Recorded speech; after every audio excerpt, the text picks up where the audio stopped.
And if I'm jacked for every nickel, sir. Cause no way I'ma die slow, no way I'ma die slow. Won't break, I will not fold. Cancel my tour, not my soul. I go blindfold in and out of time zones. I'm in my zone, put it up on your iPhone, leaving your mind blown. Looking for his arrival. I can see him riding down all on that white horse, looking like OJ in the Bronco. And I'm learning when I've flown. Flights make my respect strong. The higher that I go with grace, everything below is smaller. I must do it this well.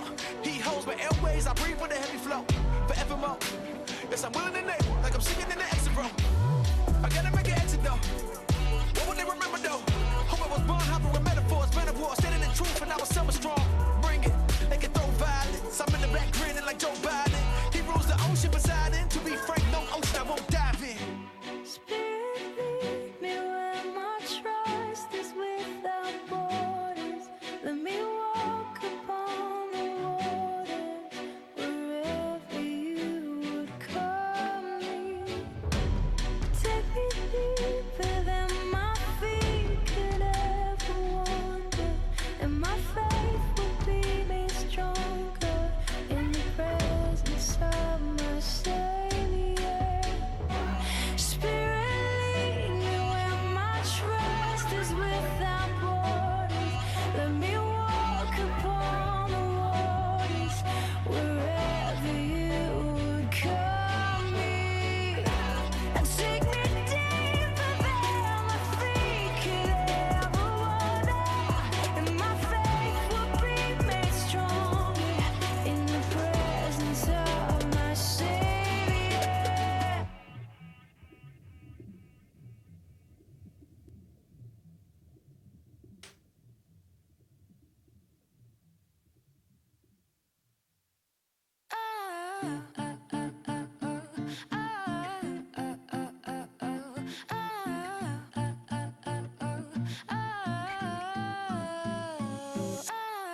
Fell for your first day that I met you. Never dreamed that I ever could forget you. But black and white make a mess when it turned to gray. Sunlight came sweeping across the window. Rewind to the time when we were so close. Got me longing for yesterday. Hey. But Lord, you know me so well.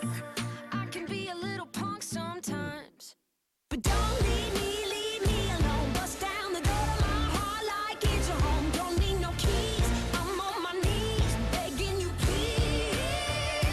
I gotta settle this thing once and for all. You got my heart, my soul, you can have it all. I'm on my knees, begging you please, Lord, don't leave me alone.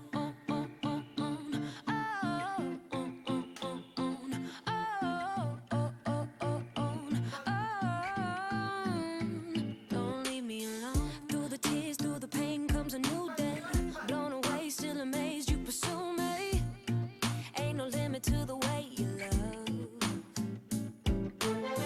Don't stop, Lord, I need you like a heartbeat. Concrete, you're solid under my feet. And you're calling me up. Oh, 'cause you know me. Oh, you know me so well. And I can be a little punk sometimes. So don't leave me alone. Bust down the door to my heart like it's your home. Don't need no keys, I'm on my knees, begging you please. I gotta settle this thing once and for all. You got my heart, my soul, you can have it all. I'm on my knees, begging you please, Lord. Yeah, I say you had me in your arms, but I fell through the grasp. And yep, I had you in my heart, but I guess I relapsed. Like I'm living for the wrong reasons, through the seasons. Trying to fall for you, but then they put me on blast. It's like I try to speak my mind because I know that I'm his. And yep, I try to speak my mind, but it don't fly with them kids. Man, if I'm not talking about the newest Nikes or releases, they put the mute on me. I can't speak about my Jesus like I'm living for him. I'm slipping this in, I turn around and make the amends. I try to fit in, I mess it up and stumble again. I'm taking this pen and writing everything so I remember just how sweet that it is. Yeah, man, I got issues, I can't even lie. My only saving grace is knowing I got you inside. I'm done with saving face, I don't got a thing to hide. So don't leave me alone, keep coming day and night. Don't leave me alone.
tell before I fell for you.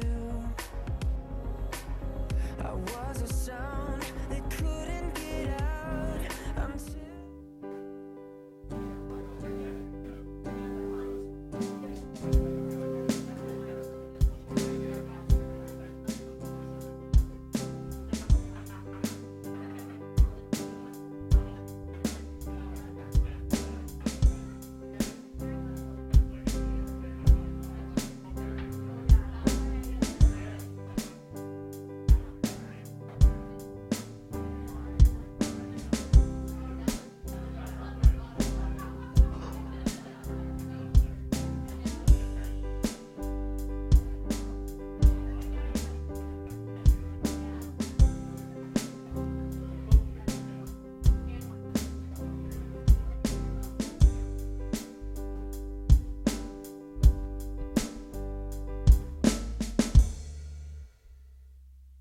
Morning. I'm Dave. I'm one of the GC leaders here at the well. Welcome. I'd like to share a passage with you this morning, John 12 and 13. The next day, a large crowd had come to the feast, that Jesus was coming to Jerusalem.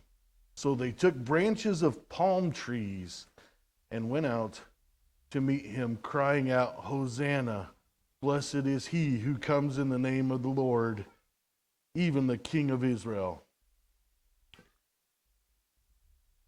And I chose that because, well, today is Palm Sunday. And we're getting ready to kick off a week of a lot of things that are very important to us as Christians. I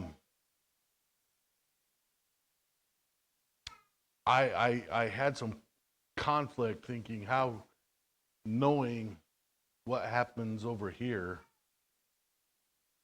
is like, ooh, how can things be so yay happy? And then I remembered, yay, we're happy, he's coming. Then, yeah, we go through Good Friday and everything, but then we celebrate that the tomb is empty. So,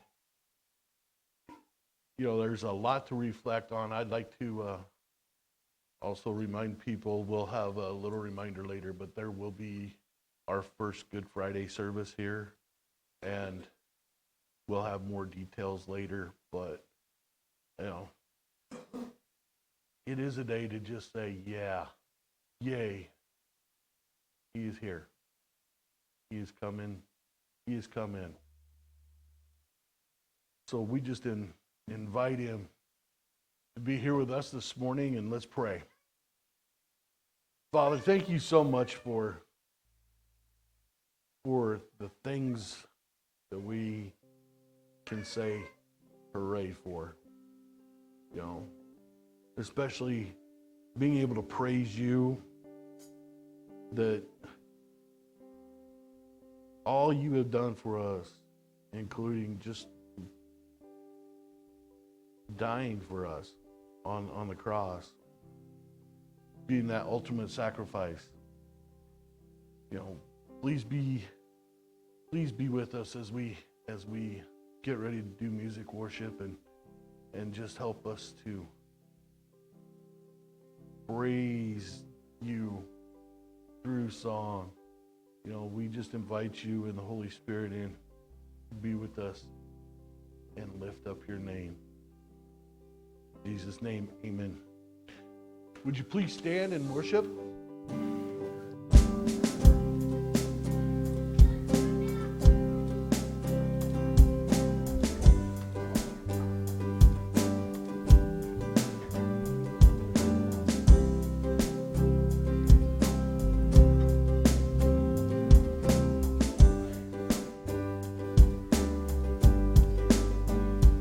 You are good when there's nothing good in me. You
You are here, you are here.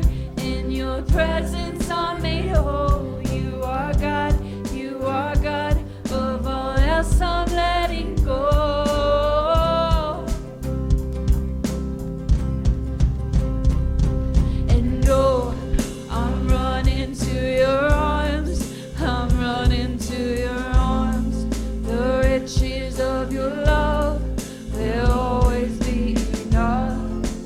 Nothing compares to your embrace.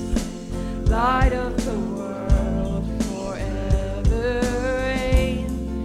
I'm running to your arms, I'm running to your arms. The riches of your love will always be enough. Nothing compares to your embrace. Light of the world, forever reign.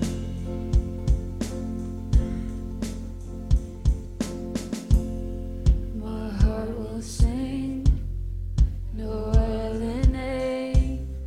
Jesus, Jesus.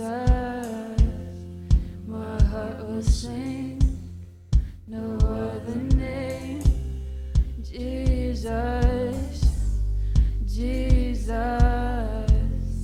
My heart will sing, no other name.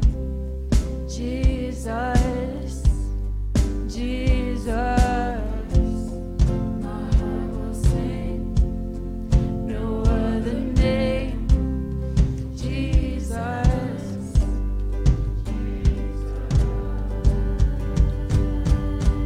And oh, I'm running to your arms, I'm running to your arms. The riches of your love will always be enough. Nothing compares to your embrace. Light of the world, forever reign. Oh, I'm running to your arms, I'm running to your arms. The riches of your love will always be enough. Nothing compares to your embrace. Light of the world, forever reign.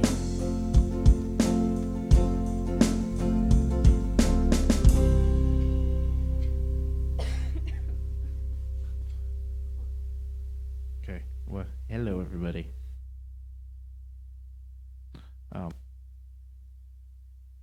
Happy Sunday morning. I had to mess with this earlier. It's the only way I knew what to do. You guys sounded awesome. It's cool. It's cool to hear you past all of this stuff right here. So let's keep doing that with this next song. Yeah.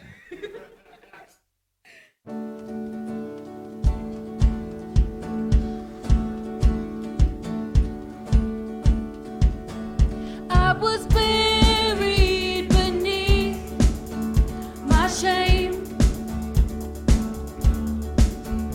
Who could carry that kind of weight? It was my tomb till I met you. I was breathing but not alive. All my failures I tried to hide. It was my tomb till I met you. You called my name and I ran out of that grave. Out of the darkness into your glorious day. You called my name and I ran out of that grave. Out of the darkness into your glorious day. Now your mercy saved my soul. Now your freedom is all that I know. The old made new. Jesus, when I met you, you called my name, and I ran out of that grave, out of the darkness, into your glorious day. You called my name, and I ran out of that grave, out of the darkness, into your glorious day. I needed rescue, my sin was heavy, but chains break at the weight of your glory. I needed shelter, I was an orphan, now you call me a citizen of heaven. When I was broken, you were my healing, and now your love is the air that I'm breathing. I have a future, my eyes are open, 'cause when you called my name, Hey, I ran out of that grave, out of the darkness, into your glorious day. You called my name, and I ran out of that grave, out of the darkness, into your glorious day.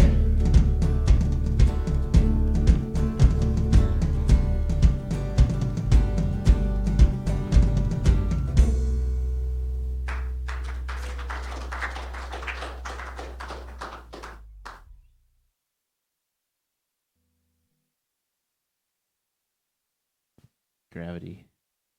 A wonderful thing. What? Gravity. It's awesome. Yeah, love that. Be patient, therefore, brothers, until the coming of the Lord. See how the farmer waits for the precious fruit of the earth, being patient about it until it receives the early and the late rains. You also be patient. Establish your hearts for the coming of the Lord. For the coming of the Lord is at hand. Let's pray. Dear Heavenly Father, thank you for this morning, for the sunrise. Thank you for your people, Lord, this family. How many times, Lord, have you told us to be still, and we thrash and we grumble? Lord, let us be still this morning and just know that your work is at hand. Be with us as we praise your awesome holy name, Lord. Amen.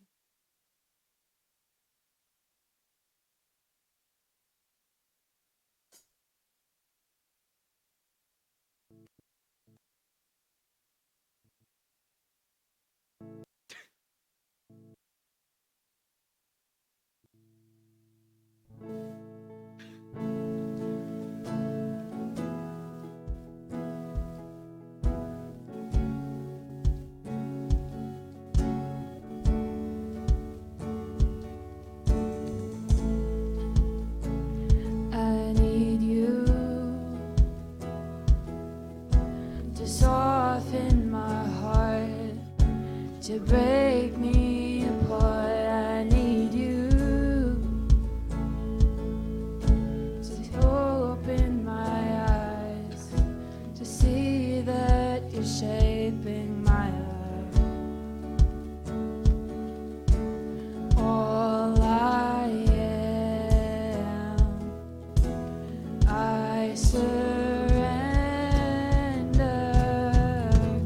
Give me the trust what you say, that you're good and your love is great. I'm broken inside, I give you my life.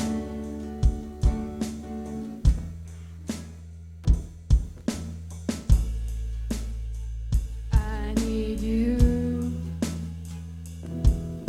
to soften my heart, to break me apart. I need you to pierce through the dark and cleanse every part of me. All I am, I surrender. Give me faith to trust what you say, that you're good and your love is great.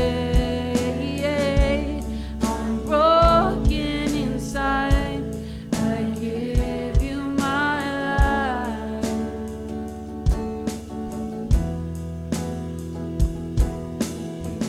I may be weak, but your spirit's strong in me.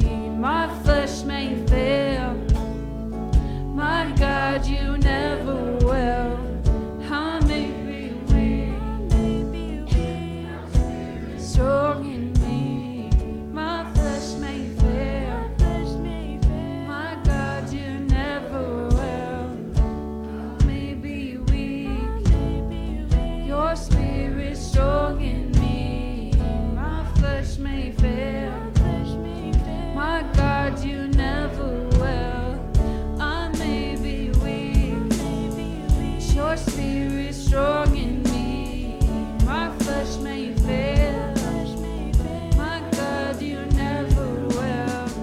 Give me faith to trust what you say, that you're good and your love is great. I'm broken inside, I give you my life.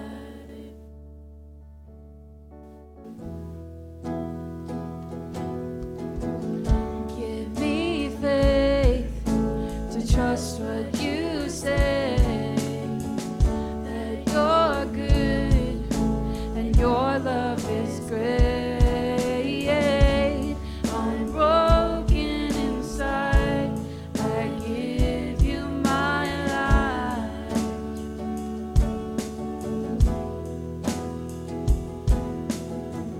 I may be weak, your spirit's strong in me.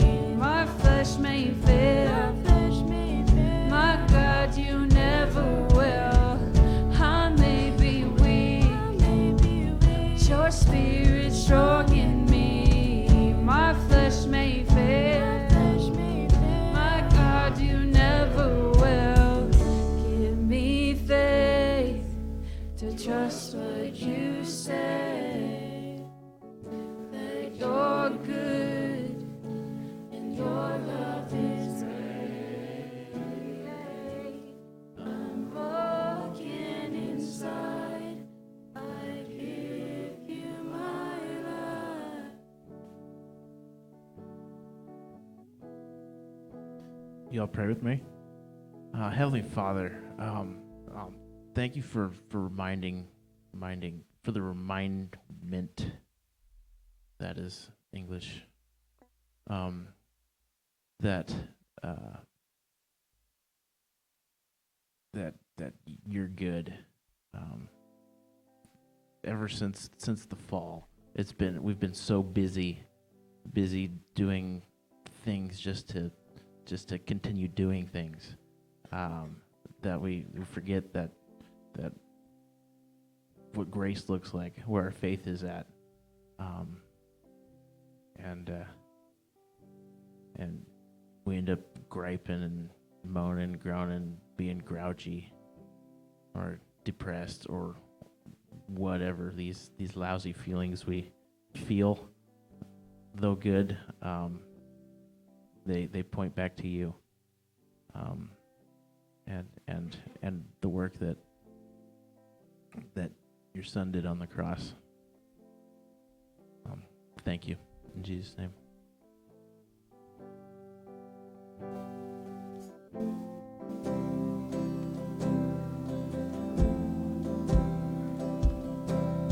In Christ alone, my hope is found. He is my light, my strength, my song. This cornerstone, this solid ground, firm through the fiercest drought and storm. What heights of love, what depths of peace, when fears are stilled, when striving cease. My comforter, my all in all, here in the love of Christ I stand. In Christ alone, who took on flesh, the fullness of God in helpless babe.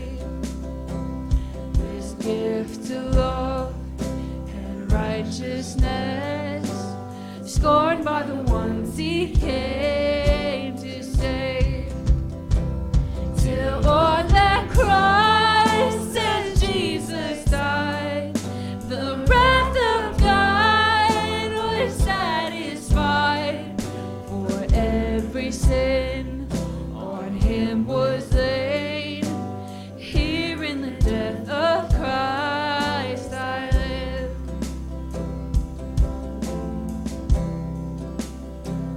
There in the ground his body lay, light of the world by darkness slain. Then bursting forth in glorious day, off from the grave he rose again.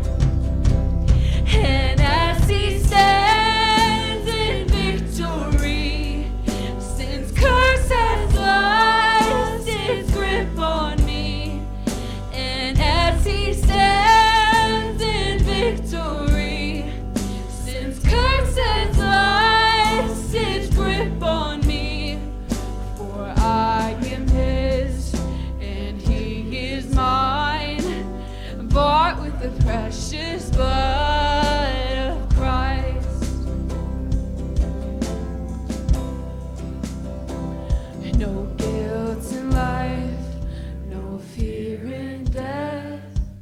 This is the power of Christ in me.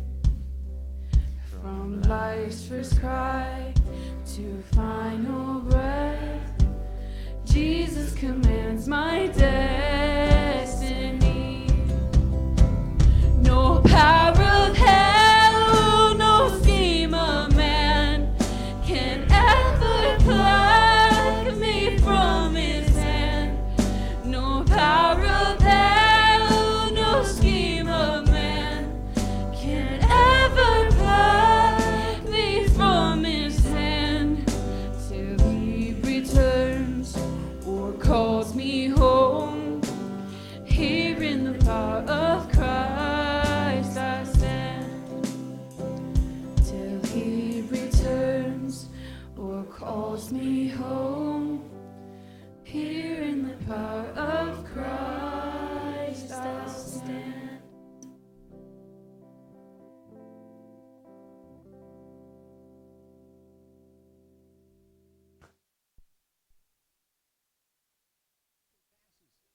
that they are doing work in is less than, if I remember right, less than 5%.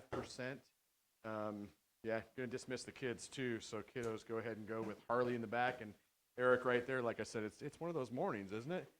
We're not quite sure if we're here or if we're somewhere else or what's going on. So yeah, kiddos, go ahead and go. Kids would be ages 5 through 11, right?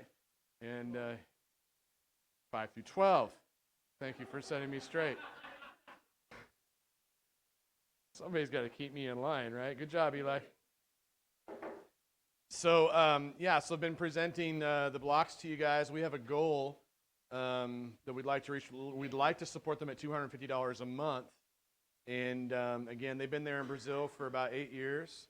The area they've been doing church planting work in, less than 5% Christian. They're wanting to head further south in Brazil around the 1st of 2020. And the area they're going to give you a picture of that, it's even less churched. The picture of the area they're going to is there's 600,000 people in the city they're going to, and there are 12 Baptist churches in that community, and the newest one, the 12th Baptist Church, which is about 6 years old, if I remember right, meets in a garage that's roughly half the size of this room, and there's 30 or 40 people there, and it's 6 or 7 years old as a church. So it's a slow culture to plant churches in. I think they said that some of the highest demographic of religious involvement, people who are involved in voodoo and witchcraft, and there's the Muslim faith is on high rise there, and so it's definitely an area of huge need for them.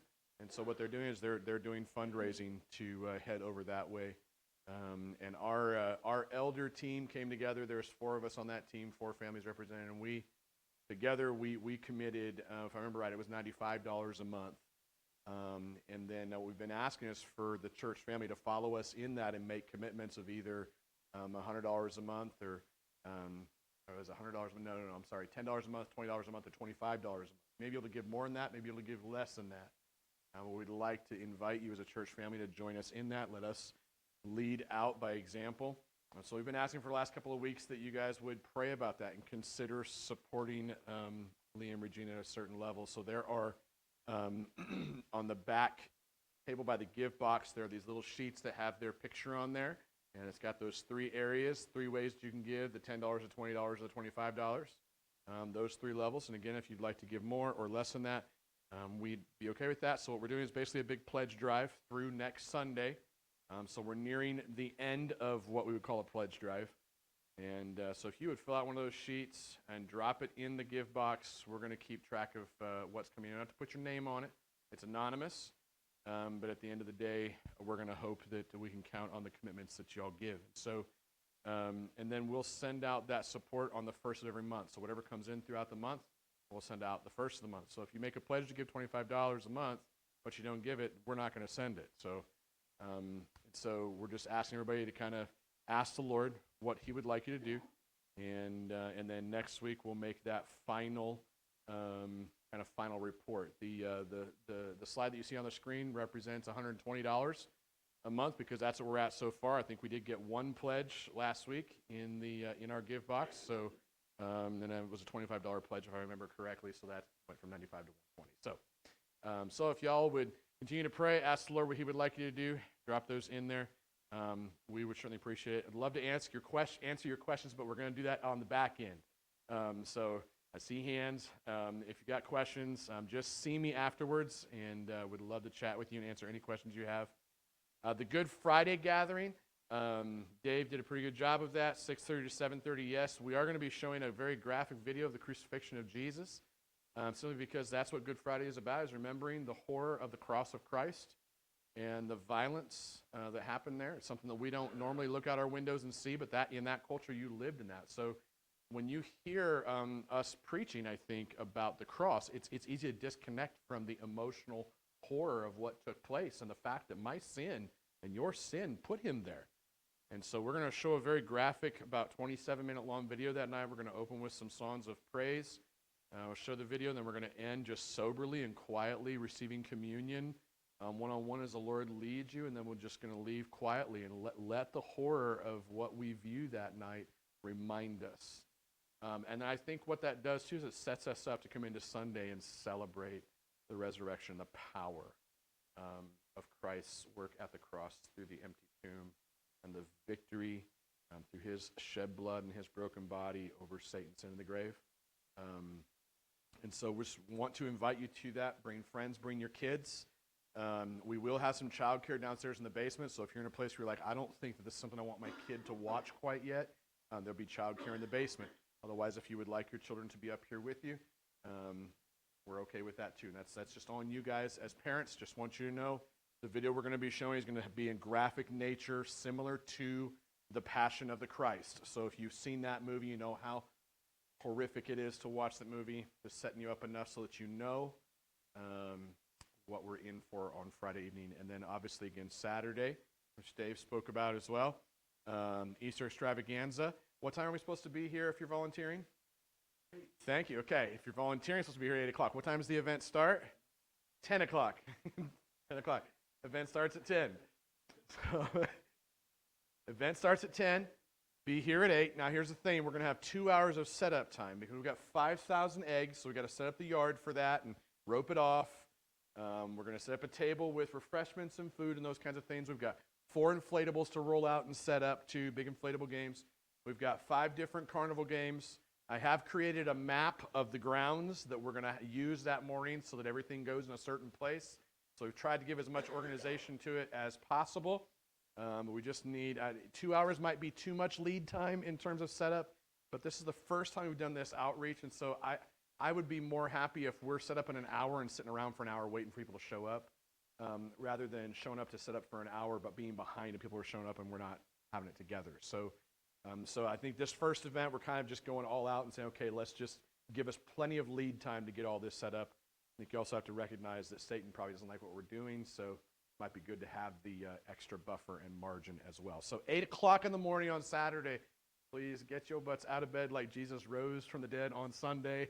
I heard that somewhere, I had to say it. So, and show up here and do lots of good hard work. Really hoping that we have a good turnout.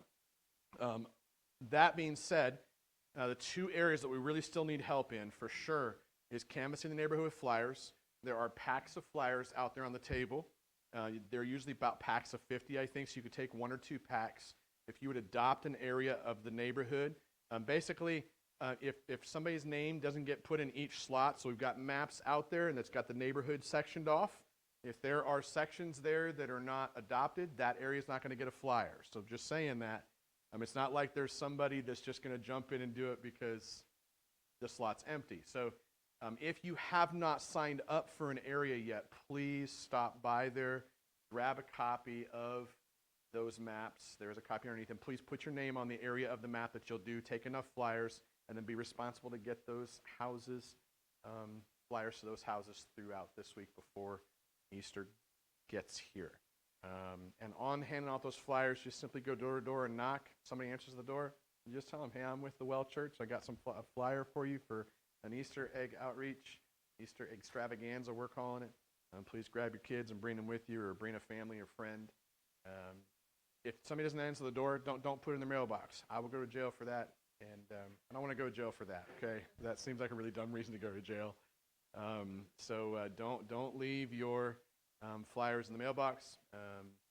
You can leave them on the front step under a rock, or you can slide them in the door. You can take them to the door. You can stick them underneath a windshield wiper. You can do any of those things on a car. Just do not leave them in the mailbox. Any questions about that, just holler at me afterwards. We'd love to get those out. Last thing on the Easter egg hunt is we still have eggs that need to be stuffed. And I think we have some candy. We're probably short on candy, but I think we have enough eggs. So that way you know that. I think that what Harley is going to do this morning downstairs with the kids in the kids' church is they're going to continue to stuff eggs with candy. They've been doing that last few weeks. I think that they're going to, when they're done, they're going to divvy up whatever eggs are left into black trash bags. And I think she's going to stand at the door and hand them to you as you walk out the door and ask you to go buy candy and stuff those things before Saturday. And so you could avoid the front door if you'd like to. I'll let you know, because there is a side door and there is another front door too. So I am giving you access to that, but I'm going to say if we see you avoiding the front door because we're small enough, one of us is going to come find you. So please take a bag of eggs home with you and purchase enough candy to fill those things up.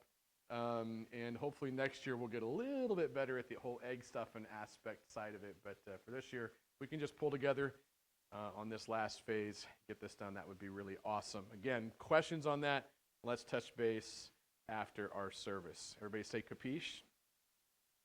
Good deal. Romans chapter 8. Been in a 4-week series here. Been looking at verses 1 through 17 and have specifically just been kind of taking it a few verses at a time. This is kind of the way we roll. And so this morning we're going to specifically look at verses 5 through 11. But as we've done each week, I would like to read through the whole context for you, just so that you can see the whole picture.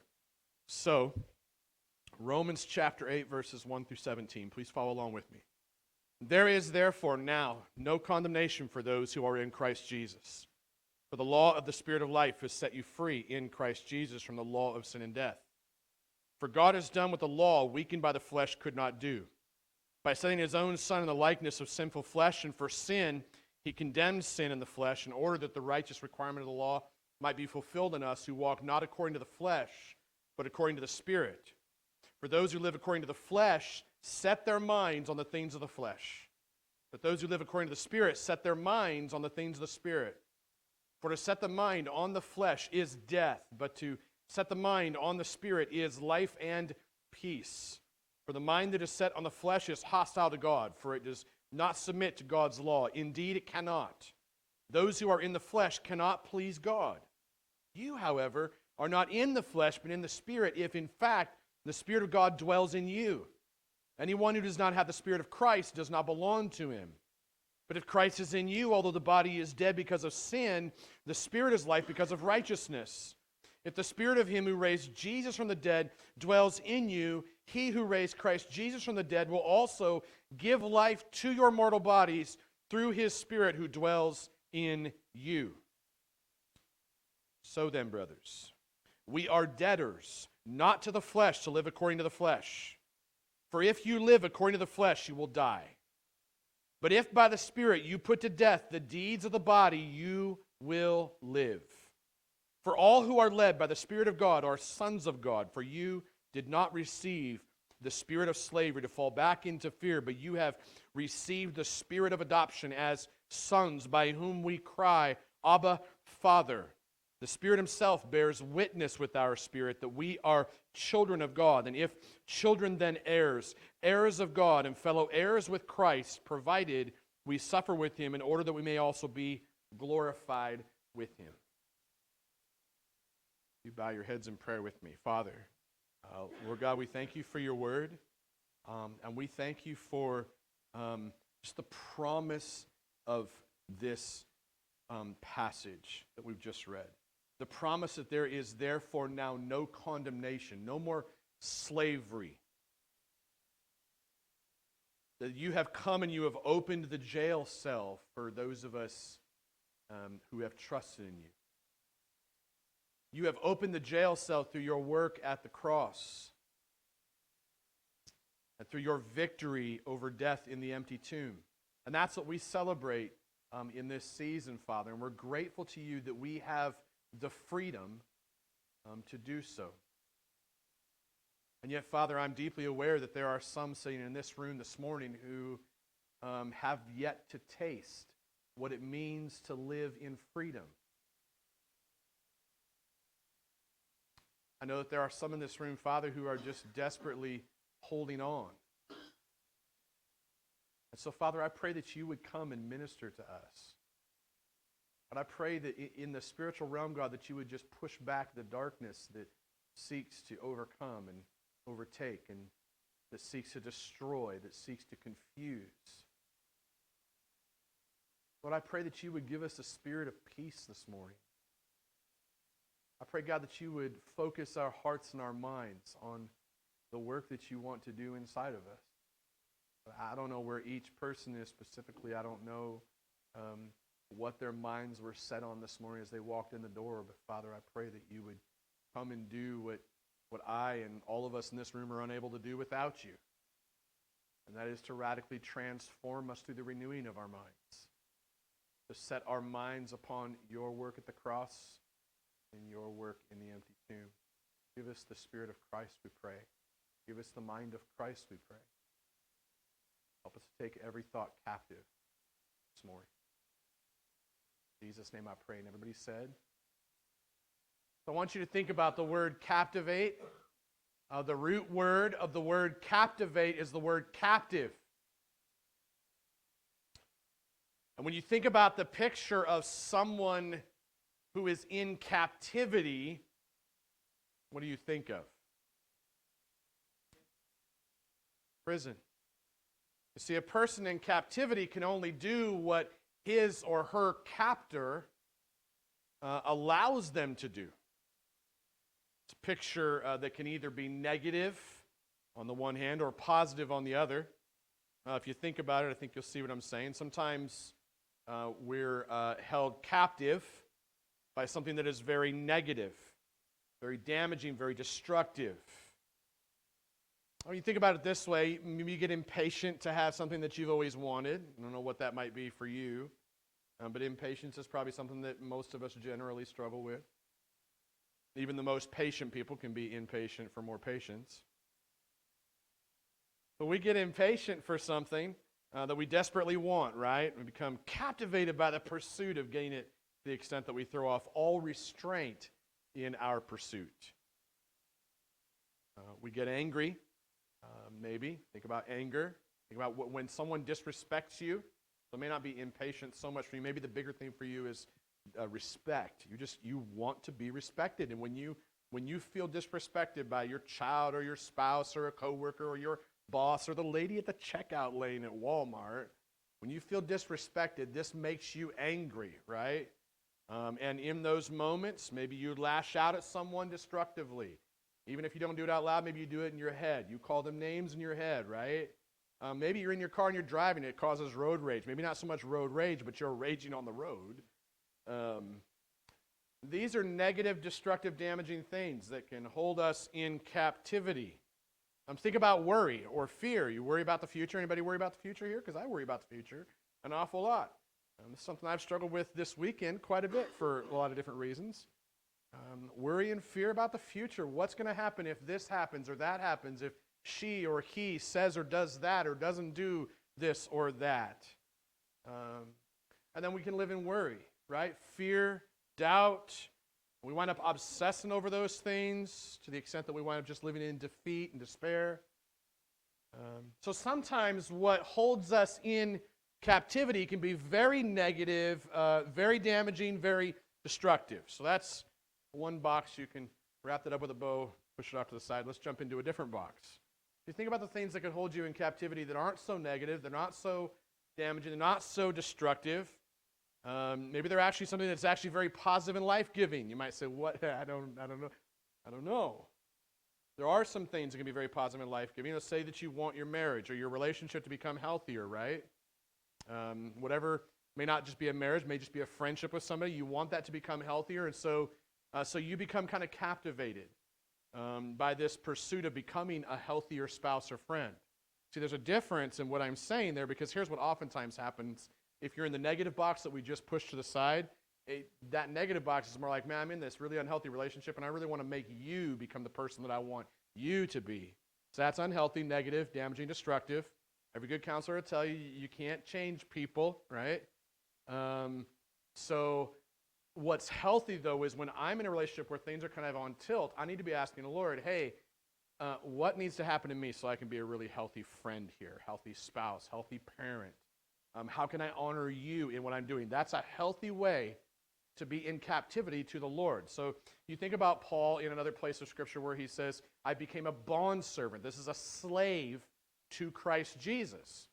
So you think about that, it means to be in captivity, captivated by Christ, putting on the mind of Christ. That's the picture there. So this is one of the healthy ways in relationship. Think about another way. Think about it in terms of addiction. Okay?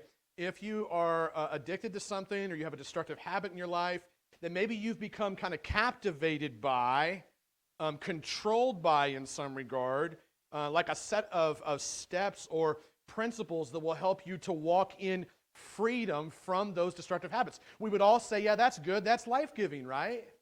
That's a good thing to be captivated by and controlled by. Here's another one. I know this fits us well, fits me well too. On the Myers-Briggs test, I'm an ENTJ, so the J means joker. No, it doesn't mean joker. The J means justice. Basically, I'm very justice-oriented. You could say judging, which I am. Justice-oriented, though. So all of us see injustices in the world, right? One of the injustices that I grew up reading everything about was the Native American Indians. I read every book in the library. My mom homeschooled me, and she was like, hey, if you want to read something about American history, I want you to read this. So I read about American history through the lens of an entire nation that was crushed by people that were saying, we want freedom. That'll jack with you, right? And so there are things that I am passionate about when it comes to looking out in the world and seeing injustice happen. Now, a lot of people might say, well, that was a long time ago, Joe. Let the past be the past. Okay, I get it. But all of us still look out into the world and we see injustices that we want to make right, right? You see wrong and you want to make it right. Could be abortion, could be some political candidate, could be gun control, whatever it is for you. We look out in the world and we see things that are, in that term of injustice, wrong, and we want to make it right. It wouldn't be wrong to pursue making those things right. You'd be on God's team, so to speak, if you're pursuing trying to make things right in the world. Agreed? It wouldn't be bad to be captivated by those very good things. So there are things we can be captivated by that are very negative, damaging, destructive. There are also things we can be captivated by which are very life-giving, very good for our culture, our city. The point here is that when we get our minds set on something, then that something that our minds get set on actually hold us in captivity in either a negative way or a positive way. I'm just kind of making the point over and over again, making sure you guys are tracking with me, right? But the question is this. What is your mind captivated by today? As you came walking in here this morning, what was it that your mind, your heart, your soul is captivated by, controlled by, dominated with, or in bondage to? What is it that you spent the most amount of your emotional and spiritual and physical energy on lately? Think back over the last week, maybe. And as you do this, what I want you to think about is I want you to think about this passage in Romans chapter 8, because the overriding theme of Romans chapter 8 is truth, right? It's the truth that the Spirit of the living God, not the dead God, but the living God, because there's no body in that grave. We sang about that this morning. He's the living God. The Spirit of the living God comes and sets us free from the negative, destructive, and damaging things that hold us in captivity. That's the overriding truth of Romans 8. When the Spirit of the living God sets us free, He doesn't set us free to go back into slavery, go back into captivity. He doesn't set us free to stay where we were. He sets us free to become new creations in Christ Jesus.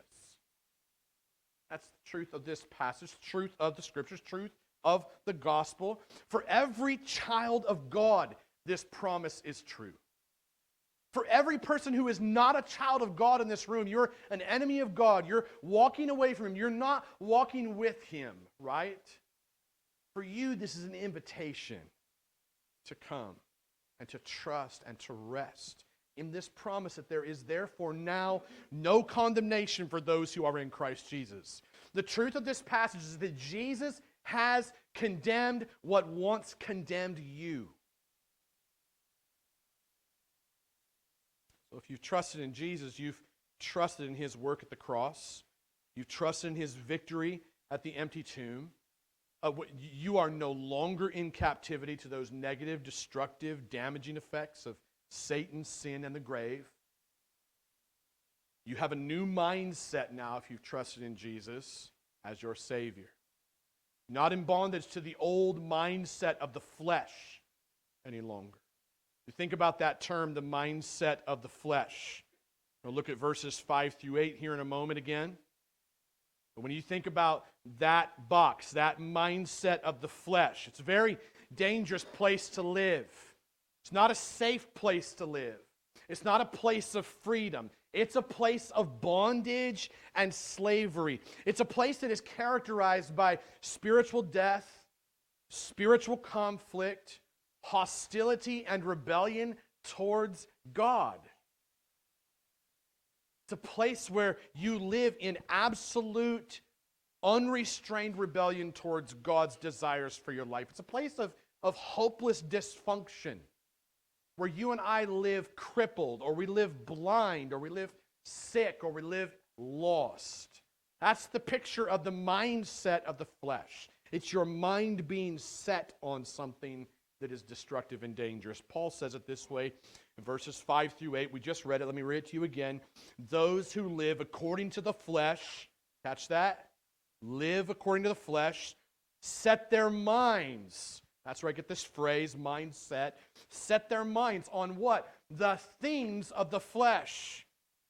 But those who live according to the Spirit, he's contrasting the two together. Those who live according to the Spirit, what do? They set their minds. They have a mindset on the things of the Spirit. Then he comes back to the mindset of the flesh again. For to set the mind on the flesh is what? It's death, he says. That's heavy language. To set the mind on the flesh is death. But to set the mind on the Spirit is life and peace. Again, he kind of contrasts death with life and peace. The opposite of peace would be conflict. So you could say to set your mind on the flesh would be spiritual death, spiritual conflict. To set your mind on the Spirit would be spiritual life and spiritual peace. He moves on, he says, for the mind that is set on the flesh is what? It's hostile to God. Hostility, think of that word.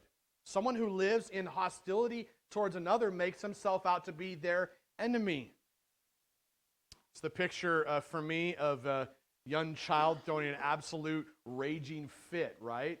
Or it's the picture of an enemy who's breathing down your throat, breathing down your neck, will not leave you alone. He's in hostility against you, rebelling against you, will not leave you alone. As for the mind that is set on the flesh is hostile to God. He moves on, he says, for it does not submit to God's law. There's no desire to submit to God's law for their life, God's commands, God's directives. He follows that up by saying, indeed it cannot. The person whose mind is set on the flesh absolutely cannot submit to God's law. Why? Because they're in bondage to something else. This is where Luther's book, The Bondage of the Will, is really fascinating. Specifically because we live in a day and age where the doctrine of free will has been distorted. We think free will means that I actually have the power to choose what is right and what is good. But the truth is that if you look throughout the scriptures, you'll find that's actually so far from the truth. Because you and I are infected with something called sin. So we are actually under the control of the sin in our lives. We're not free. It's not like God gave you just a tiny little ounce of freedom so that you could actually choose them. You're either on the wide path or the narrow path. We're going to talk about that later. Right? You're on one or the other. There's no in between. So we're actually controlled by. That's why you cannot, indeed it cannot, he says, submit to God's law.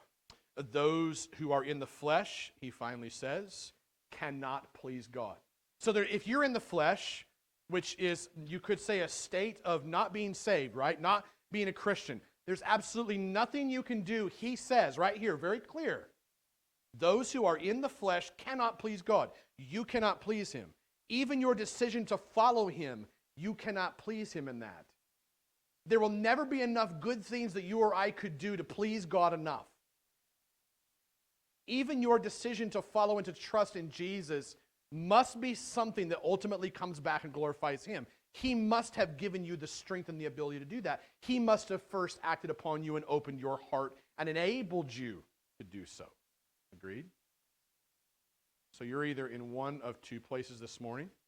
If you're in this place of the flesh, the mindset of the flesh, you're not a Christian, or maybe you even think you are a Christian just simply because you've been in church your entire life, but your life does not prove that you're a Christian, maybe this would help to wake you up and encourage you. That only God can come and do this work inside of you, right? This is where the mind becomes renewed and transformed and the heart becomes new inside of us. The hope is that as Paul lays this out, as God lays this out through Paul, maybe through my preaching this morning, that you would see these two categories, these two mindsets, the mindset of the flesh and the mindset of the spirit, and that God would come in these moments and set you free from the mindset of the flesh and give you the freedom of the mindset of the spirit. Because when the Son comes to set you free, you're what? Free indeed. You see, the mindset of the flesh is a very dangerous place to live. Why? Because it's characterized by words like bondage and slavery and death and conflict and hostility. These are the words that characterize the mindset of the flesh. Let me delve into this a little bit more. When your mind is set on the flesh, it is literally consumed with the things of the flesh. The kind of mindset, this kind of mindset, it's a spiritually dead mindset. It's a mind that is controlled with conflicting thoughts about God rather than being at peace with God. It's a frame of mind that lives in open hostility, open opposition towards God. It's the kind of thinking in your mind. It's the kind of believing that is characterized by rebellion and disobedience towards God rather than submission and obedience. Does this characterize you? Is your life characterized by rebellion and disobedience rather than trust and obedience and submission? See, if your mind is set on gratifying the desires of your flesh, then what does your life look like? It looks like someone who is determined to bring displeasure to God. So think about that for a minute, because it'd be hard for us to probably admit that we are determined to bring displeasure to God, right? That's hard for us to admit. Are you in a place where you are determined to bring displeasure to God instead of being determined to bring Him pleasure? You see, you cannot please God with a mind that is transfixed or set on the flesh. Because if that's where your mind is transfixed and set upon, then your desires, the things that you want, are actually in open conflict with pleasing God. This is why I say the mindset of the flesh is a very dangerous place to live.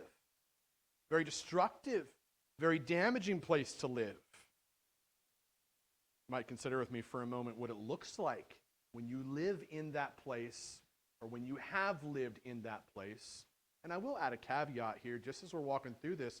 This should not be an excuse for us. It should be a reality for us that we're going to struggle with this. There is going to be, even if you are a believer this morning, have been for a long time, there is going to be an old nature inside of you that's going to continue to war against the new nature that you actually are. And that old nature does not define who you are. Who you are is defined by whose you are, okay?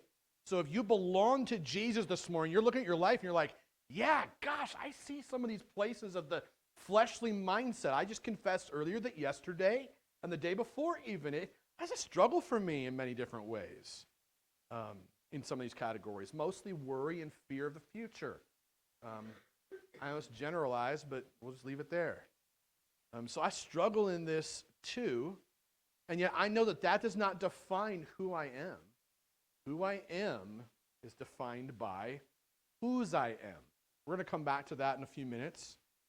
I want you to think about what it looks like when you live in that dangerous mindset of the flesh. What does that dangerous place look like practically for you? You might think of this in terms of relationships. We're all relational beings, okay? Or you might think about it in terms of emotions, what you worry, what you fear, what you doubt. You might think about it in terms of relationships, like I said a minute ago. Could be friendships, could be family members, could be spouse, could be kids, co-workers, Could be any of these areas as you're trying to assess, man, am I living in this dangerous place? Because if I am, I don't want to stay there, I hope, right? So hopefully this would be an exercise in helping us to just recognize if we've been there. I think the best place to go to assess that is probably Galatians 5. Galatians 5:19-21, Paul explains that the mindset of the flesh is really obvious. It's not something we have to really think about a whole bunch. Pretty obvious according to Scripture. Here's the list that he gives. Sexual immorality, is that present in your life? Impurity, is that present in your life? Just keep asking the question all the way down the line. Sensuality, idolatry, sorcery, enmity, strife, jealousy, fits of anger, rivalries, dissensions, divisions, envy, drunkenness, orgies, and things like these. Interesting, it's a really long list, and then he ends up with things like these. It's the junk drawer for whatever you can create that goes along with any of this or tries to recreate any of that in different ways. Because we're really good at that. Like, well, I don't really think that that's really sexual sin. If I only look at a woman for like 2 or 3 seconds versus 15 seconds, it's not really sexual sin, is it? I'm not as guilty as David, am I? Like, we recreate sin is the point. That's why he says, and things like these. Follows it up with this. It says, I warn you. Now, anybody here like to get a warning? Yes, we love to get warnings instead of tickets, right? Okay? But when it comes to spiritual warnings, we don't like that. Like, how dare you warn me spiritually? Like, get back in your own cave. I don't know. Get away from me. Leave me alone. I don't want to hear from you. Spiritual warnings are hard for us when someone comes and warns us. Like, hey, that step's probably not wise for you to take because it could lead here. But he says, I warn you, as I warned you before, that those who do such things, meaning make this a way of life, those who do such things will not inherit the kingdom of God. This is what it's what it looks like to live in that dangerous mindset of the flesh. It's what it looks like to be a person who lives in condemnation. It's like a sort of spiritual blindness that has no awareness whatsoever of the possibilities of actually living in spiritual freedom. When you look at this picture from Galatians, what we're seeing is a picture of someone who has absolutely no desire to please God. Do you have a desire to please Him this morning? You look back over your life and you say, man, I see the places where my fleshly desire took over last week. Do I have the desire? That's a really good question to ask. Is that desire inside of you creating change, or is it creating a kind of a false Christian, right, that talks about change and talks about wanting, but never actually gets their car in the shop to fix it? Are you just kind of stuck on the side of the road, you know? Like, it's not a good place for us to be either. It's a dangerous place to be. Might need somebody to come help push you out or pull you out, right? I mean, this is a picture when we're looking at Galatians and we're looking at Romans together. It's a picture of someone who absolutely has no motivation to love God, no compelling vision to live in holiness. It's a dangerous place of fleshly mindset. There's only self in that little box and the immediate gratification of whatever self wants this morning. Sacrament, right? Ever lived in that dangerous place? You've done that recently? Are you there now? Don't stay there. You don't have to stay there. The prison doors are unlocked. Jesus died on the cross so that you could walk out of that prison, so that you could run out of that grave. I remember when I used to live in that dangerous place. I'm saying that as a straightforward statement that I used to live consistently in these places. Sometimes I still go back to those dangerous places because I am sinful and I am not perfect. I will not stand in front of you and tell you that I am. And if you expected a perfect pastor, you need to go find Jesus because He's the only perfect pastor I know. So I confess that I still go back to some of those places. Those are dark and ugly places. These are places where I become consumed with myself. I exist in those places only to please me, and everyone around me exists only to please me too. And if for the single folks in the room, all you got to do is get married and your spouse will figure this out too, about you. Okay? So if you ask my wife, and if she feels comfortable being honest with you, she could tell you all sorts of things about how difficult I am. So this is a place that I don't want to go to. But sometimes what I do in those places, I try to tip the scales back in my direction, right? Cook a few meals for the family, do dishes a few times, do a good deed for someone on the side of the road maybe. Doesn't this kind of describe all of our journey? And it's so hard because then you start questioning your motives and you're like, man, if I can't do it right, then why should I do it at all? That's the whole perfectionism piece, right? Aren't we a mess? Aren't people just an absolute complex mess when it comes to this struggle between the mindset of the flesh and the mindset of the spirit? So at the end of the day, what I want, and I think what God wants for us, is that our lives would be motivated by a bloody cross and an empty tomb. So I used to live in that dangerous place, and at times I still go back. Still need the Spirit to come and wake me up again. I don't want to be in a place where I'm stuck and powerless to change. I think that's one of the keys. Because back then I could not break free from those things, could not break free from those shackles of my flesh. I did not have the mindset of the Spirit of God. So you think about the Spirit of God, and the Spirit of God was present at the creation of the world. By God's Spirit, God spoke and brought things out of nothing and made them something. It's God's Spirit that comes and gives us brand new hearts and takes away the old hearts. It's God's Spirit who renews and transforms our minds, gives us new ways of thinking, desiring, and behaving.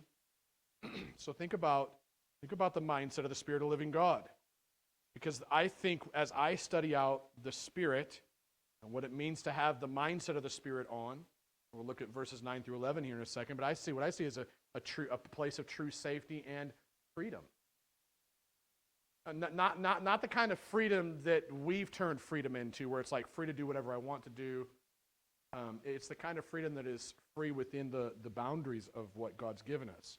So it's like you're free to drive your car down the street if you're the right age with the right permit within the boundary lines of the lines on the side of the road, right? And in line with the speed limit. Otherwise, anything outside of that would be putting you back in a dangerous position again, correct? So I think as I think about this mindset of the Spirit, this is about true safety, true freedom. When you think about a fish, this comes from a Porterbrook study that I did a while back. You think about a fish inside of a pond, right? And starts complaining because he's stuck inside the confines of that pond. So what does it do? I mean, a fish could do this, flops up out of the pond onto the beach. I'm so happy I'm free now. Can you see the craziness in this? You're not free, okay? You're going to die. No, I'm getting to experience all the things I always wanted to experience. I wanted to be up on that beach, and I'm stuck here now. That's the picture between the mindset of the flesh and the mindset of the Spirit. And what you need is you're like that fish. You ain't going to get off that beach on your own. You're not. We'd be stupid to think that fish would get off the beach on his own. Going to need somebody to come over and pick him up and throw him back in the water into a place of true freedom. It's a picture of what God does. What I just described to you is a great picture of Calvinistic doctrine, okay, without all the distortions that a lot of people like to put on it. That's really what the picture is. Sometimes we can get so afraid of doctrine, and I think if you look at the scriptures, I think you can see all the rooting of it right here, right? This place of the mindset of the Spirit is really this place where we're able to say there is therefore now no condemnation for those who are in Christ Jesus. This is a place of spiritual vitality. It's a place where you and I are growing in holiness. Now, it's a place where I have the supernatural ability to please God. It's a place where I desire to actually obey God. Does anybody here have a desire to obey God? Is that what you want to do? Or do you just want to find ways around obeying God to make it look like you're obeying God while pointing the finger at everybody else that isn't obeying God? That's complex, right? It's complex because we're human. We are in the image of God, and God is restoring that image in us through his death and resurrection, correct? So this is a place, spiritual vitality, growing in holiness, supernatural ability to please God, place where I desire to obey God, place where I live in peace with God. Are you at peace with God today? Are you at peace with you and your Father? In verses 9 through 11, Paul says, you, however, are not in the flesh, but in the Spirit, if in fact the Spirit of God dwells in you. This is a picture of a living Spirit. The Spirit of the living God living inside of you. Now, I'm not sure if you can grasp the weight of this, but if you're here this morning, you say, I'm a Christian, I trusted in Jesus at camp when I was a kid, or my home church growing up, or here at this church over the last few years, you trusted in Jesus, then the living Spirit of the living God is alive inside of you. Now, just think about that picture. He's not living outside there somewhere. It's not like, well, he's living in Dave, but I don't think he's living in me. It's actually like the Spirit of God inhabits every one of us completely and then ties us all together. I mean, you think of the power of God. That powerful force lives inside of you. When you and I think that we are incapable of overcoming this fleshly side of ourselves, who are we selling short? Whose face do we spit in when we do that? God's. Because we're ultimately saying, yeah, I believe that you can create the world, and I believe that you can save me from my sin, but I don't believe that you can set me free from my flesh. That's what we're saying. So what it really comes back to is a belief issue, doesn't it? What you're really needing is God to come and transform your heart and your mind, the things you think and the things you desire, so that you would now believe in the same way that you would behave. And that would all be motivated by knowing whose you are. So anyone who does not have the Spirit of Christ does not belong to him, Paul says. But if Christ is in you, although your body is dead because of sin, which is interesting, we know that our bodies are dead because of sin, right? They're going to waste away. They're going to die. Face that. Will and Jenna faced that this week. Mom passed away in the middle of the night last night. This is an aspect of life. Our bodies are going to waste away and die. Death comes for every person. It's one thing none of us can escape completely, unless God does a real miraculous thing, right? So though we know that our physical bodies are wasting away, he moves on. He says the Spirit is life because of righteousness. This is a picture of the indwelling Spirit bringing life to our mortal and dying bodies, meaning that what really matters is not your flesh and not all the things that you can consume and have on this earth. What really matters is what's happening inside of you. So it's inner work before it's outer work. I say that again?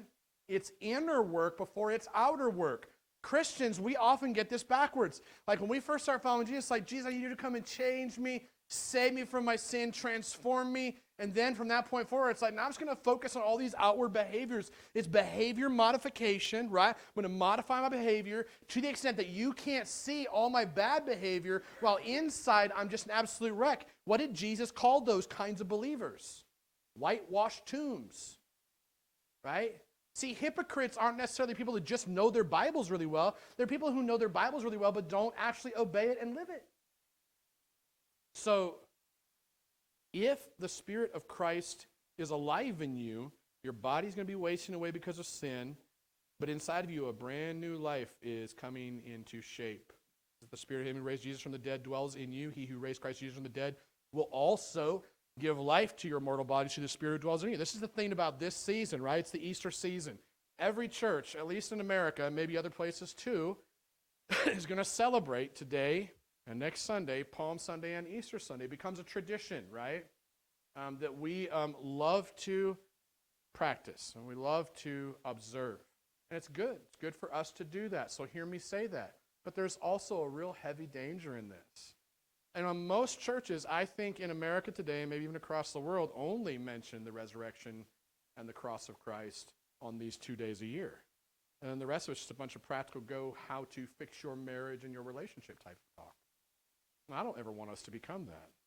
And I don't care if the preaching of the cross and the preaching of the empty tomb keeps us intentionally small. I would sure hope not. I would hope that God would grow that.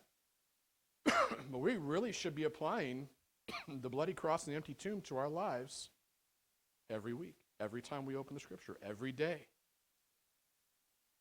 When you look at this portion of Scripture that I just read, it's really about animated freedom. Our lives are like movies that are animated by invisible forces. We're not in control of our own lives like we think we are. Something or someone is in control of them. We have little operating systems with little individual codes inside of us that tell us what to think, what to desire, what to feel, what to do. Get captivated, held captive by something, some desire, some emotion, some goal. Whatever it is that holds you in captivity then dictates the pathway that you travel down. Two pathways according to the Bible. I mentioned this earlier. There's a wide pathway and a narrow pathway. The wide pathway is easy. Seems like it. Why? Seems like it because it gratifies your immediate desires. You want something, so you go after it, and everybody else is going that way, so why not? Right? Narrow pathway is really, really hard because it starves our immediate desires. It says, no, I want that, but I don't need that. I'm not supposed to have that right now. It's simple. Wide pathway is really controlled and captivated by our flesh, and it's corrupted by our sin. The narrow pathway is controlled or captivated by the Spirit of God. It's characterized by freedom to love and obey God. To love God is actually to obey Him. Because Jesus tells His disciples, hey, if you actually do love me, then go do what I tell you to do. It's kind of interesting, like if you have kids, and you know what this is like, when your kid disobeys you, what do you know? You know they're not loving you right now. They're not just disobeying you, they're not loving you. They're rejecting your love towards them. But if your life is controlled by the mindset of the Spirit, then the Spirit of God is alive inside of you. Your desires are changing. You're more concerned with the you that you are becoming because you know who you belong to. You might recognize from this passage that your body is wasting away because of sin, but your life itself, the trajectory of your life is characterized now by a bunch of brand new desires to please God. I always tell young Christians when they first start following the Lord, we've talked about this quite a bit, that hey, you just started following the Lord. Don't try to swallow the entire elephant in one bite. Take it a little step at a time. You got all these things in your life that are an absolute wreck because you've been living in this place of death for a long time, right? So take it a step at a time. You ain't going to repent from all that in one quick shot. Sometimes I just think we expect perfection right off the bat. And then we forget that Jesus was perfect. The gospel that gets us saved isn't the one that keeps us saved. Somehow we get saved by the gospel, and then we got to keep ourselves saved by our behavior. I don't want that either. Also don't want some sort of licentious living either, where it's since God's grace is good enough, I can just go ahead and keep on sinning then because God's grace will cover that. So that's such a tension. Again, complex, isn't it? I don't want to overstuff the plates full of food this morning, but there's so much in this text. And I want to be done with this because I'm at 42 minutes. So how do you know if this is you? That's the question, right, as we wrap this up. How do you know if this is you? How do you know if you've crossed over from the dangerous place of the mindset of the flesh into the safe place of the mindset of the Spirit? How would you know? Go back to Galatians again, 5:22-24. Paul says that just as the mindset of the flesh is actually obvious, the mindset of the Spirit is also obvious, because the fruit or the obvious evidence of the mindset of the Spirit is this: love, joy, peace, patience, kindness, goodness, faithfulness, gentleness, and self-control. Against all those things, Paul says, there is no law. And those who belong, hear that, belong to Jesus, you're His. If you belong to Christ Jesus, then you've crucified your flesh with its passions and its desires. Crucified that at a cross called Calvary because you trusted in Christ. This list of fruit, that's the evidence. So look at your life that way. The mindset of the Spirit is a place of true safety and freedom. So in conclusion, I want to wrap up. Remember that sometimes we are held captive to some things that are negative, damaging, or destructive, right? Or sometimes we're held captive to things that are positive and life-giving. We get our minds set on something, and then that something holds us in captivity in either a negative or a positive way. So the questions, again, are like this. What is your mind captivated by today? Do you have the mind of Christ? Have you taken every thought captive? Is the Spirit of the living God the one who is living through you? What is your mind controlled by, dominated with, in bondage to? Was the overriding theme of these passages that we're studying teach us that the Spirit of the living God has set us free from the negative, damaging, and destructive things that once held us in captivity. When the Spirit of the living God comes and lives, dwells inside of you, He sets you free to be free, to live in freedom. And it's a positive and life-giving thing. So for every child of God in this room, whether you are a 2-week-old child of God or a 20-year-old child of God, the truth and the promise is for each of us, where He says there is therefore now no condemnation for those who are in Christ Jesus. Jesus quite simply has condemned what once condemned you. This is radically good news, isn't it? Trusted in Jesus, trusted in His work at the cross, trusted in His victory at the empty tomb, you know that you will run out of that grave one day. You're no longer in captivity to the negative, destructive, damaging effects of Satan's sin and the grave. New mindset. You think about the mindset of Jesus during this Easter season. To just land there, as we're going to head into communion here in a few minutes. And I would be remiss if I were to leave you anywhere else other than at the foot of the cross looking at Him, right? I don't want you to leave here and go, man, I got a list of 10 things I need to go do. No, it's already been done. It's finished at the cross. That'll enable your walking out of here and doing. But if you keep yourself focused on the things you need to do, guess what you're going to do? The things you don't want to do is what you're going to do. Paul says that previous to this, right? So I want to leave you looking up at Jesus. Today is Palm Sunday. On this day, we celebrate what is known historically as the triumphal entry. It was the day where Jesus entered into Jerusalem on a donkey, and the people of Jerusalem threw a party because the new king was in town. Can I just ask you, who sits on the throne of your heart? Has that new king entered into your heart? Has the way been paved? Is your heart in a place of joyful celebration that this new king has come to rule your heart? Because Jerusalem is an awesome picture of our hearts. They were throwing a party because the new king was in town, but what they failed to understand in Jerusalem on that day, and Dave alluded to this earlier, this is a day where we celebrate the triumphal entry, but then it's crazy because Good Friday comes. And it just like shocks the ever-living bejesus out of us, doesn't it? It's like, man, right in the middle of all that celebration, the new king was here. Now I'm down and I'm in the dumps. It's because something happened there, and it's something that happens in us too. We don't understand that Jesus had a mind that was set on the cross. That's what His mind was set on. He was captivated by the cross. The scriptures actually teach us that for the joy that was set before Him, He set His face like flint towards Jerusalem. And He endured the horror of the crucifixion so that you and I might be set free from what used to condemn us. This was His mindset, even though your mind would be set against Him. This was and will always be His mindset towards you, even when your mind fails to be set on Him.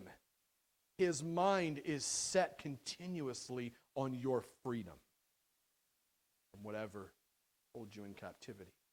The mindset of the Spirit is a place of true safety and freedom to love and obey God.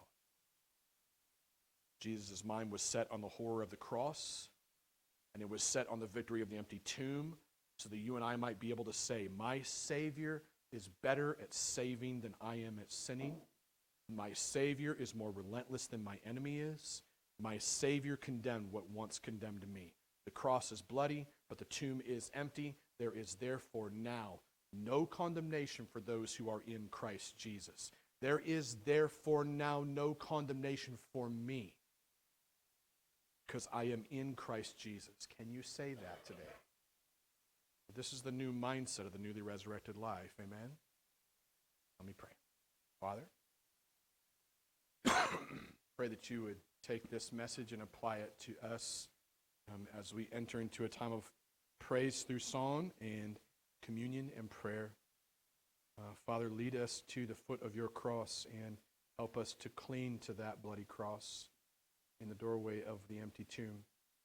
Pray, Father, that you would come and set us free from places where we have given into and been controlled by the mindset of the flesh, and that you would give us the mindset of your very Spirit. Pray that in the name of Jesus. Amen. So as we close, we'll close with communion. And there's 3 stations near the front, one on either side. There'll be someone there to pray for you. And then this center station is for you to take on your own. And if you're here and you're new with us, we do this every week as a way to remember the cross and to make that the application of our time together. We also would like to pray with you if you have needs, so the people on either side would love to pray with you as you come. If you just want to come forward on your own, that's fine. Center station is there. Come with a friend or family member.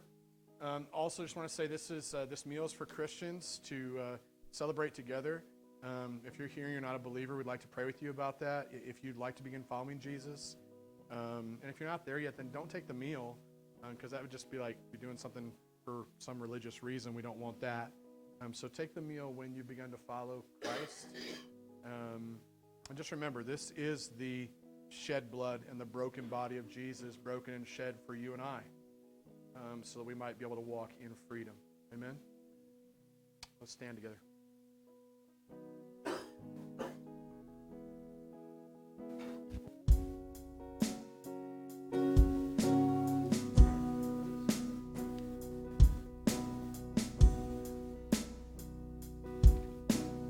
Hold my every moment.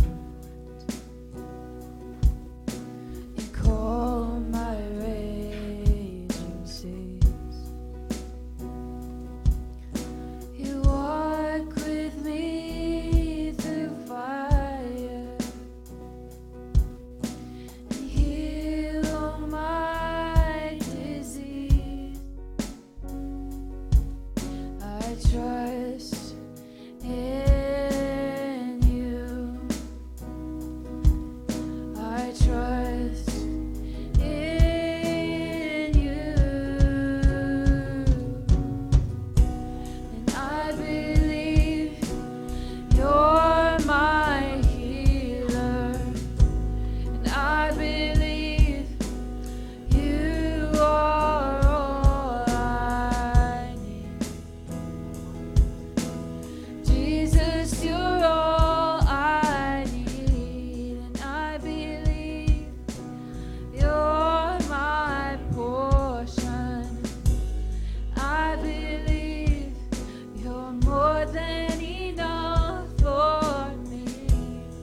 You hold my world in your hand.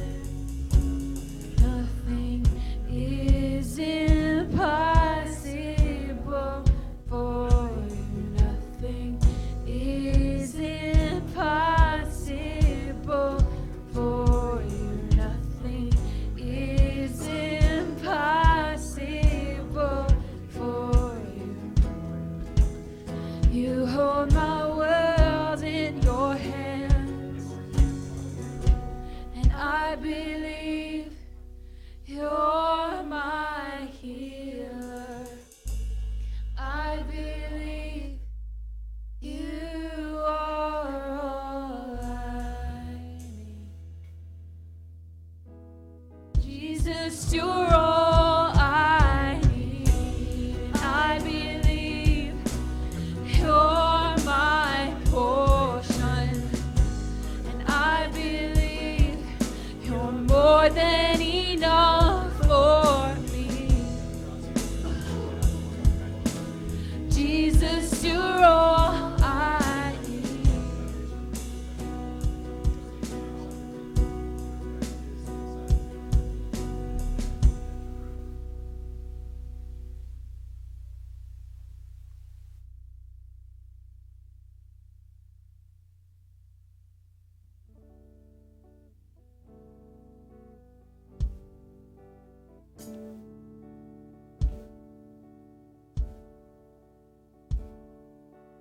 Be thou my vision, O Lord of my heart, not be all else to me, save that thou art. Thou my best thought by day or by night, waking or sleeping, thy presence my light. Be thou my wisdom, and thou my true word. I ever with thee, and thou with me, Lord. Thou my great Father, and I thy true Son. Thou in me dwelling, and I with thee one. Riches I eat not, nor man's empty praise. Thou mine inheritance now and always. Thou and thou only, first in my heart. High King of heaven, my treasure thou art. High King of heaven, my victory won. May I reach heaven's joys, O heaven's Son. Out of my own heart would ever befall, still be my vision, O ruler of all. Still be my vision, O ruler of all.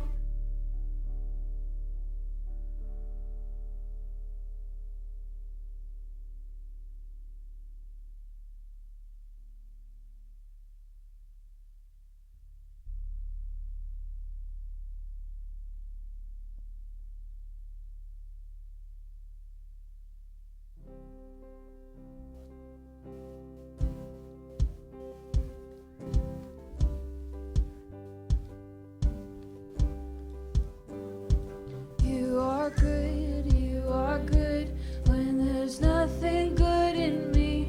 You are love on display for all to see. You are light when the darkness closes in. You are hope, you have covered all my sin.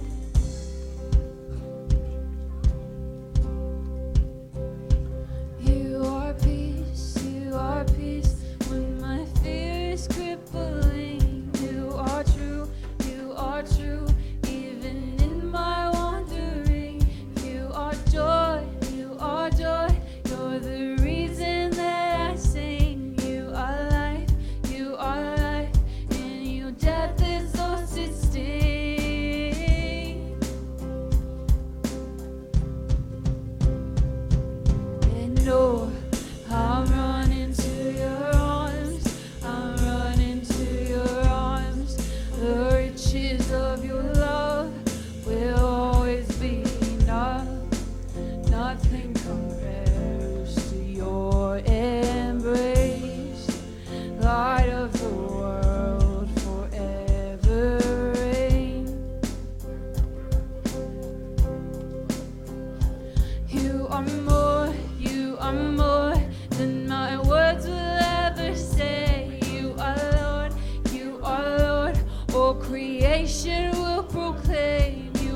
Nothing compares to your embrace, light of the world forever.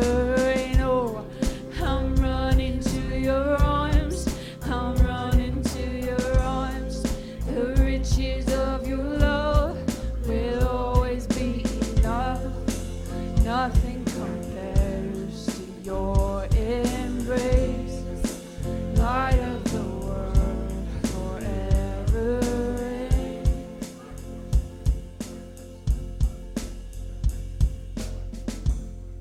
My heart will sing no other name, Jesus,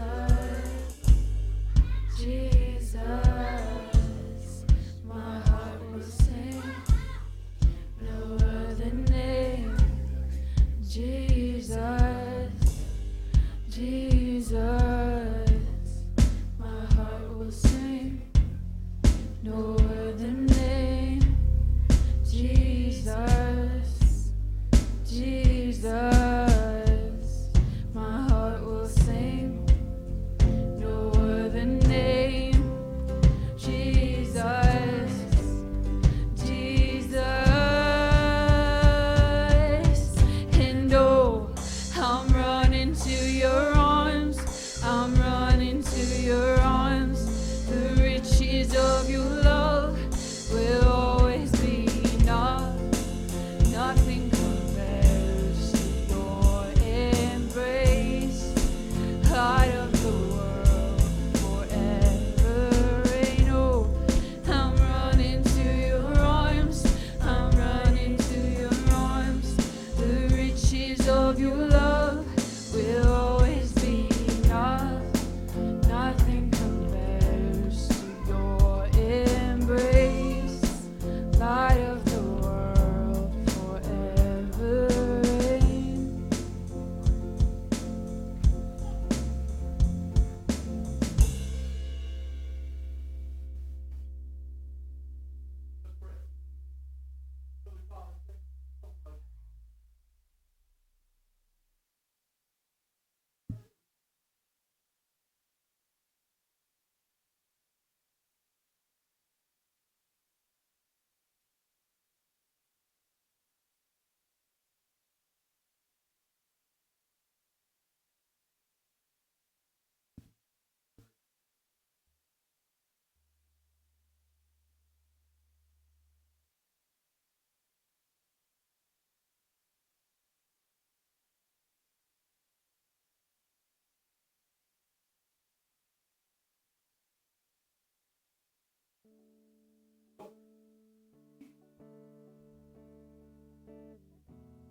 I was buried beneath my shame.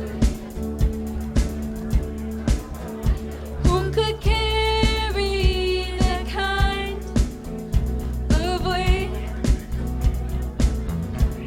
It was my tomb till I met you. I was breathing but not alive. All my failures I tried to hide. It was my tomb till I met you. You called my name and I ran out of that grave, out of the darkness into your glorious day. It was my you and I ran out of that grave, out of the darkness into your glorious day. Now you're mercy saved my soul. Now your freedom is all that I know. The old made new. Jesus, when I met you, you called my name, and I ran out of that grave, out of the darkness, into your glorious day. You called my name, and I ran out of that grave, out of the darkness, into your glorious day. I needed rescue, my sin was heavy, but chains break